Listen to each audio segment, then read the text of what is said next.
তারপরে এই মন্ত্রিসভায় অন্তর্বর্তী সরকারের গুরুত্বপূর্ণ ব্যক্তিরা এই মন্ত্রিসভায় স্থান পেয়েছে।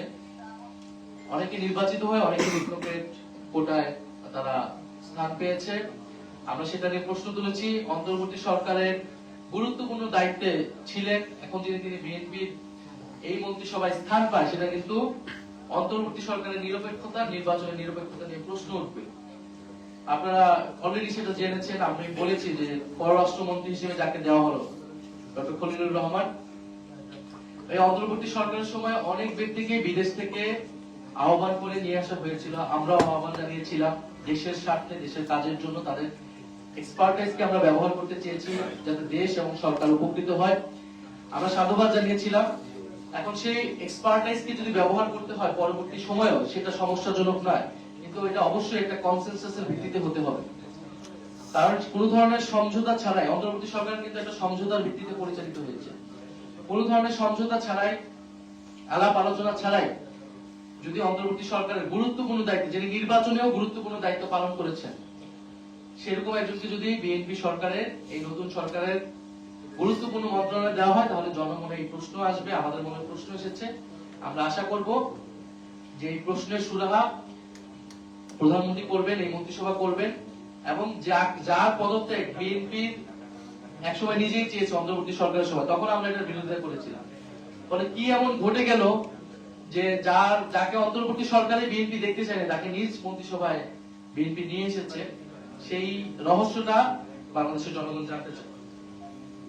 দ্বিতীয় গুরুত্বপূর্ণ বিষয়টি হচ্ছে যে সবচেয়ে অ্যালার্মিং আমরা দেখতে পাচ্ছি গত 2-1 দিন ধরেই, যে বাংলাদেশে ফ্যাসিস্ট আওয়ামী লীগদেরকে পুনর্বাসনের একটা প্রচেষ্টা চলমান আছে। বিভিন্ন জেলা উপজেলায় আওয়ামী লীগের কার্যালয় খুলে দেওয়া হচ্ছে এবং মিডিয়াগুলোতেও কিছু কিছু মিডিয়া সেটাকে ব্যাপকভাবে প্রচার করছে, এমন ভাবে যেন উৎসাহ দেওয়া হচ্ছে। আওয়ামী লীগ কিন্তু কার্যত এবং আইনত নিষিদ্ধ একটি সংগঠন এবং তার বিচার প্রক্রিয়া চলমান আছে। ফলে এই বিচার প্রক্রিয়া চলমান অবস্থায় আওয়ামী লীগের কার্যক্রম সম্পূর্ণরূপে নিষিদ্ধ। মিডিয়া সেটা প্রচার করতে পারে না, প্রশাসন কোনোভাবেই সেটাকে প্রশ্রয় দিতে পারে না। এই যে আওয়ামী লীগের কার্যালয়গুলো খোলা হচ্ছে এবং আওয়ামী লীগকে প্রশ্রয় দেওয়া হচ্ছে, আমরা মনে করি না এটা অটোমেটিক ভাবে হচ্ছে। এটা অবশ্যই এই নতুন সরকারের প্রশাসনের এবং সরকারি দলের প্রশ্রয় এটা হচ্ছে। তাদের কাছ থেকে গ্রিন সিগন্যাল ছাড়া আওয়ামী লীগ এটা করার সুযোগ বা সাহস পেত না। গত 1.5 বছর কিন্তু প্রশাসন অনেক জায়গায় ব্যর্থ হলেও জনগণ কিন্তু প্রতিরোধ করেছে। রাজনৈতিক ফ্যাসিবাদ বিরোধী রাজনৈতিক কর্মীরা সেটা প্রতিরোধ করেছে। ফলে আমরা আশঙ্কা করছি যে এই নির্বাচনে এরকম একটা যোগসাজগ হয়েছে ভারত, আওয়ামী লীগ এবং বিএনপির মধ্যে, এবং আওয়ামী লীগের পুরো ভোট ব্যাংকটাকে বিএনপি নিজের দিকে নেওয়ার চেষ্টা করেছে। বিএনপির, এটা আমরা আগেও বলেছি, এটা নতুন কোনো কথা না, বিএনপির বিভিন্ন বক্তব্যে, তার মঞ্চে জয় বাংলা স্লোগান দেওয়া, আওয়ামী লীগের লোকদেরকে পুনর্বাসন করা, হত্যা মামলা আসামিদেরকে নিজের দলে ভিড়ানো, এই চেষ্টা কিন্তু স্থানীয় পর্যায়ে হয়েছে।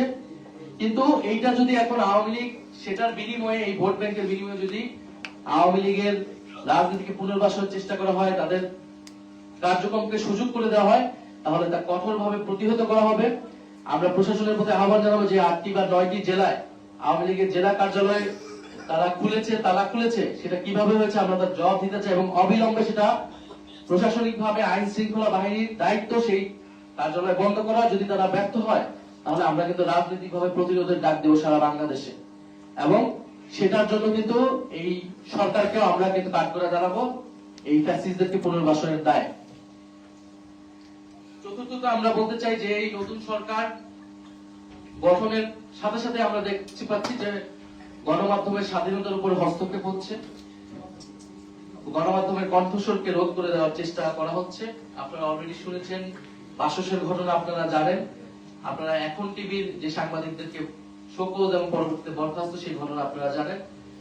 আমরা মনে করি যে ভিন্ন মত থাকবে, সংবাদপত্রের কাজই হচ্ছে, গণমাধ্যমের কাজই হচ্ছে প্রশ্ন করা। সেখানে আমরা চাই না যে কোনো দলীয় গণমাধ্যম ফ্যাসিস্ট সময়ের মতো কোনো দলীয় গণমাধ্যম হোক, কিন্তু আমরা ইতিমধ্যে সেই প্রবণতা দেখতে পাচ্ছি। আমরা আশা করব এটা এই মুহূর্ত থেকে এটা বন্ধ হবে, গণমাধ্যম স্বাধীনভাবে কাজ করবে, এবং নির্বাচনে বা বিগত সময়ে কে কোন দলের পক্ষে কাজ করেছে এটা বিষয় না। সংবাদ মাধ্যম বা গণমাধ্যম বস্তুনিষ্ঠভাবে, সাংবাদিকরা নিরপেক্ষভাবে কাজ করবে, এটা আমরা সাংবাদিকদের কাছ থেকেও সেটা সেই দায়িত্বশীল আচরণ আশা করি। সবসময় বলে এসেছি, সরকারের কাছ থেকে আমরা সেটা আশা করব।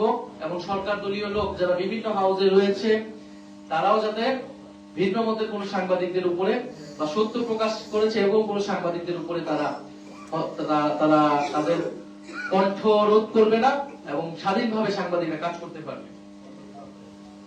এছাড়াও আমরা দেখতে পাচ্ছি যে রমজান মাসে আমরা জানি যে রমজান মাসে বাংলাদেশের মানুষ ইবাদত বন্দেগী করে। আমরা চাই স্বস্তির ইফতার এবং সেহরিটা যাতে ঠিক মতো এই দেশের সাধারণ মানুষ, নিম্নবিত্তের মানুষ করতে পারে। এই জন্য দ্রব্যমূল্য নিয়ন্ত্রণে থাকা, সাধারণ মানুষের হাতের নাগালে থাকা অত্যন্ত গুরুত্বপূর্ণ। আমরা গতকালকে মন্ত্রিসভায় প্রধানমন্ত্রীর তরফ থেকে সে ধরনের নির্দেশনা পেয়েছি, কিন্তু গতকাল থেকে বা আজকেও আপনারা জানবেন যে বাজার মূল্য কিন্তু ব্যাপক চড়াও হয়েছে। মাছ, মাংস, সবজি সবকিছুর দাম উচ্চ পর্যায়ে চলে যাচ্ছে। আমরা আশা করব যে সরকার এটা দ্রুত ব্যবস্থা নেবে যাতে কোনো ধরনের সিন্ডিকেট, অসাধু ব্যবসায়ী যাতে এবারে এই রমজানকে কেন্দ্র করে দ্রব্যমূল্য বৃদ্ধি করতে না পারে, সাধারণ মানুষের হাতের নাগালেই থাকে। এখন এই ধরনের একটি ঋণগ্রস্ত বা দুর্নীতিপরায়ণ মন্ত্রিসভা দিয়ে এটি সম্ভব কিনা এটা আমরা নিশ্চিত নই, কিন্তু আমরা আশা করব সরকার এটাতে যাতে ব্যবস্থা নেয় যাতে মানুষ একটু স্বস্তির সাথে এই রমজান মাসটা কাটাতে পারে। এবং সর্বোপরি আমরা এই সরকারের প্রতি আহ্বান জানাচ্ছি, আমাদের প্রথম আহ্বান থাকবে যে দ্রুত সময়ের মধ্যেই সংবিধান সংস্কার পরিষদ, সরকারি দলের প্রতি আহ্বান থাকবে সংবিধান সংস্কার পরিষদের সদস্য হিসেবে শপথ গ্রহণ করে জাতীয় সংসদ এবং সংস্কার পরিষদ সংবিধান সংস্কার পরিষদের প্রথম অধিবেশন ডাকার জন্য। এবং আইনের শাসন যাতে নিশ্চিত হয়, পুলিশ যাতে দলীয়করণ না হয়। আমরা অলরেডি বিভিন্ন জায়গায় সে ধরনের প্রবণতা দেখছি। গণমাধ্যম, পুলিশ অর্থাৎ বিভিন্ন প্রতিষ্ঠান যেটা ফ্যাসিস্ট আমলে, আগের আমলে দলীয়করণ হয়েছে, আমরা আশা করব এবার দলীয়করণ হবে না।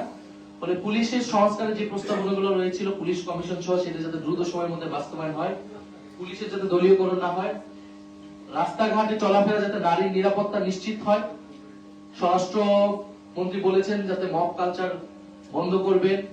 আমরা সাধুবাদ জানাবো সে ধরনের উদ্যোগ গ্রহণ করলে বা আইনের শাসন নিশ্চিত করলে। বিশেষত বিগত সময়ে আমরা বাজার ভাঙচুর দেখেছি, যারা এই ঘটনার সাথে জড়িত ছিল তাদেরকে যাতে বিচারের আওতায় আনা হয়। তবে মানুষের যাতে ন্যায্য প্রতিবাদ করার বা বিক্ষোভের যে গণতান্ত্রিক অধিকার, সেই অধিকার যাতে সরকার হরণ না করে বা আইন শৃঙ্খলা বাহিনীকে যাতে সেক্ষেত্রে ব্যবহার না করে, সে বিষয়ে যাতে সরকার সতর্ক থাকে, সে বিষয়ে আমাদের আহ্বান থাকবে। এবং সর্বোপরি আমাদের যে সংস্কারের আকাঙ্ক্ষা, সেই আকাঙ্ক্ষার বাস্তবায়নে আমরা সরকারের প্রতি আহ্বান জানাবো যাতে ঐক্যবদ্ধভাবে সরকার এটা সেই আকাঙ্ক্ষার সাথেই কাজ করে। কারণ সেই আকাঙ্ক্ষার যদি ব্যত্যয় ঘটে ফলে কিন্তু জনগণ সেটা মেনে নেবে না, এবং আমরাও জনগণের প্রতিনিধি হিসেবে আমাদেরকে রাজপথকে বেছে দিতে হবে। কিন্তু আমরা চাই যে এই যে নতুন সরকার গঠিত হয়েছে, সরকারের সাথে কাজ করতে। কিন্তু সরকার যদি ঋণ খেলাপি যারা রয়েছে তাদের বিরুদ্ধে ব্যবস্থা না নেয়, আমরা সেই জানতে চাই যে ঋণ খেলাপিদের বিরুদ্ধে কি ব্যবস্থা নিবে, তারা ঋণ কতদিনের নাগাদ পরিশোধ করবে। বিশেষত নির্বাচন কমিশন যেহেতু এই ঋণ খেলাপিদেরকে সুযোগ করে দিয়েছে নির্বাচন করার, ফলে নির্বাচন কমিশনের এটা দায়িত্ব যে ঋণ খেলাপিদের দ্রুত সময়ের মধ্যে তারা ঋণ পরিশোধ করবে। এবং যারা হত্যা মামলার আসামি রয়েছে সেই মামলার তদন্ত যাতে নিরপেক্ষভাবে হয়, বিচার যাতে পায় ভিকটিমরা, সেটা আমরা আহ্বান জানাচ্ছি। এবং সারা দেশে যে বিরোধী দলের উপরে যে দমন পীড়ন আমরা নির্বাচন দিন থেকে আমরা দেখে এসেছি, সেটা কিন্তু এখনো বন্ধ হয়নি। হাতিয়ার যে ধর্ষণের ঘটনা, সেটা মামলা মাত্র হয়েছে। আমরা আশা করবো এই সকল ঘটনা মামলা নিরপেক্ষভাবে পরিচালিত হবে এবং বিভিন্ন জায়গায় বিরোধীদের উপরে মামলা দেওয়া হচ্ছে। আমরা সেই আওয়ামী আমলের সংস্কৃতি কিন্তু এই নতুন সরকার থেকে আমরা প্রত্যাশা করি না। আমরা আশা করব যে বাংলাদেশে দ্রুতই সংসদ এবং সংবিধান সংস্কার পরিষদ চালু হবে। আমরা সেখানে আমাদের এই কথাগুলো, আমাদের এই বক্তব্যগুলো আমরা দিতে পারবো। আমাদের এটাই ছিল যে নতুন মন্ত্রী পরিষদ গঠিত হয়েছে এবং সমসাময়িক বিষয়ে আমাদের অবস্থান। যদি আপনাদের প্রশ্ন থাকে সেক্ষেত্রে আমরা প্রশ্নের প্রেক্ষিতে কিছু কথা বলবো।